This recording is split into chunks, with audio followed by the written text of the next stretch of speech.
you want to educate customers on the value and the need for IT services. And then if we can do that well, it's going to put aside, that from that pricing objection. So to answer, kind of both questions, from a program design perspective, you really don't want to create different levels for the sake of creating different levels. You really want to think about, what's the philosophy, around your program offerings? Really, what's the goal? Why do you feel that you need to have 4 different levels? What are you looking to achieve with each level? What business problems are you trying to solve for your customers with each level? But the first thing that I noticed looking at the 4 programs that they have today, it doesn't matter if you have 1 program or 8 programs. Your RMM, whether you use N-Central or whether you use RMM, that should be at the center of every program that you offer. You shouldn't have RMM not involved in monitoring your customer's network. That should be the core service.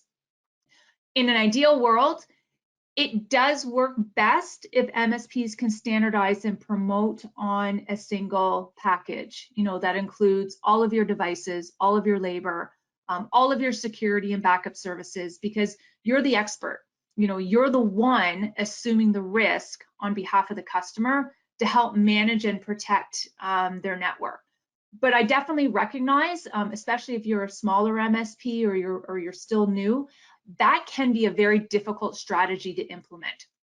So, having 2 different program levels works well, where the lower tier, really acts as your minimum viable program. So this would really be the program that all of your customers need to be a part of in order to do business with you.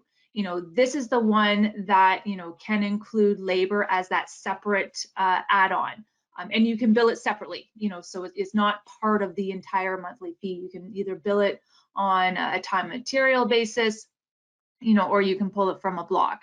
And then you can have your higher tier that includes some more comprehensive features, especially around the security standpoint. And you can have this include your labor. And actually, a lot of partners, if it's a brand new customer, they'll first start out by putting that new client into the lower tier first, because it's less risky for them. And it allows them to kind of get a good idea around, what are they like as a customer? What's that neediness factor? And then, at the end of the contract, or, if it's a 1-year contract, 2, 3 year, then whatever, at the end of that contract at renewal, you can then make a decision if you feel that they're a good risk and maybe move them into what we call an all-inclusive or a fully managed program later on. But when it comes to program development, program design, and this is going to start getting into the value and the need for managed services and the need for IT services and the pricing, at the end of the day, it's all about risk, risk mitigation and architecting your programs so that they work to minimize your client's risk exposure, but it also works to minimize your risk exposure as the MSP. And again, that's the value that we really want to communicate to customers.